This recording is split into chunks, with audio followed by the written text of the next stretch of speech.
And you know, it's really easy to just put all the blame on each other, to say, oh, we need to stop sabotaging each other. The black people in the black community are just tearing each other down. No, I think there's a bigger hand at play than just our own hand that's responsible for why this FDMG Academy is under attack. Because we have to look at it that it's bigger than Dr. Umar Johnson. Yes, he's the one spearheading this whole movement, but it's bigger than him. And the attack is bigger than the black people who are being used as pawns to attack him and his mission. It's bigger than that. A lot of those people who are attacking Dr. Umar Johnson are being reinforced by social media. The whole likes, getting attention. There are people who are attention starved. So negativity, we know it spreads like wildfire, you know? And the attention that people get when they speak ill intent towards Dr. Umar Johnson and his FDMG Academy is reinforcing. You know, they get a lot, they get the attention, they get the views, they get the likes.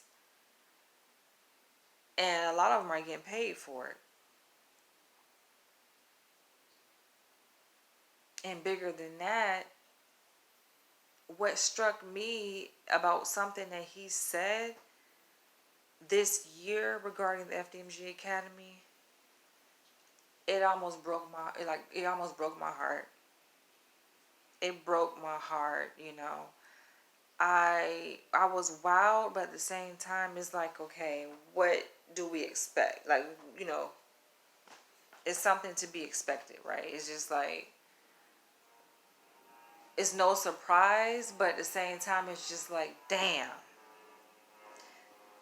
you know, it's just like the fight, the struggle. We've all, like they say, all my life I had to fight. And it makes you wonder, like, when is it going to end? When is it? It's never going to end. It just keeps, the struggle gets harder and harder and harder and harder to fight. And what he mentioned, this is the thing that really, like, it touched my heart. When he talked about the taxes that are owed on the school.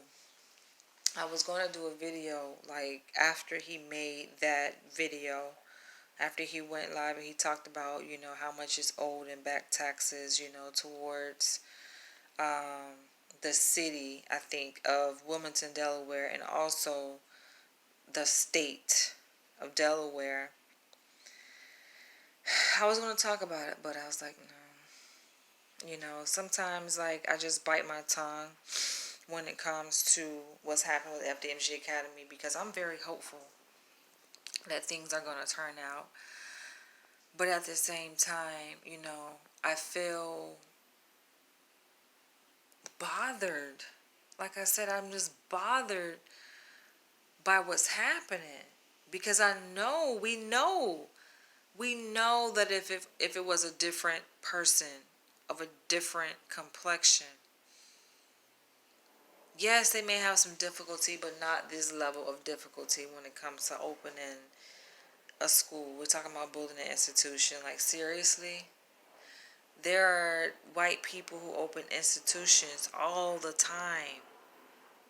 Organizations are built all the time.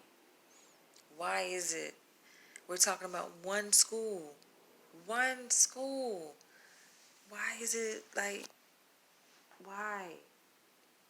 Now, I've made a video about this before on how, yes, it takes time to build an institution. No institution goes up overnight. I get it. But I'm talking about the amount of ridicule and persecution that he is enduring.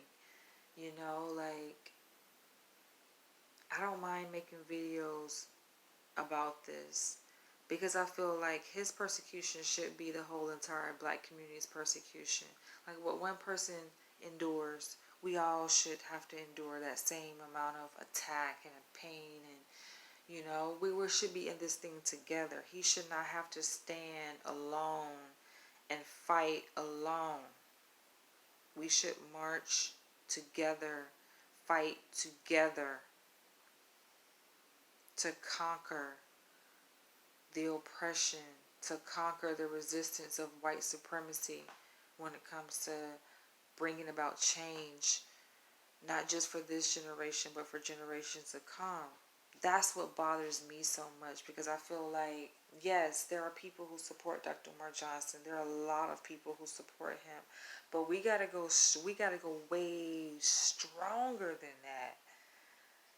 Like he said, like when he had to defend his credentials in Pennsylvania regarding being a psychologist,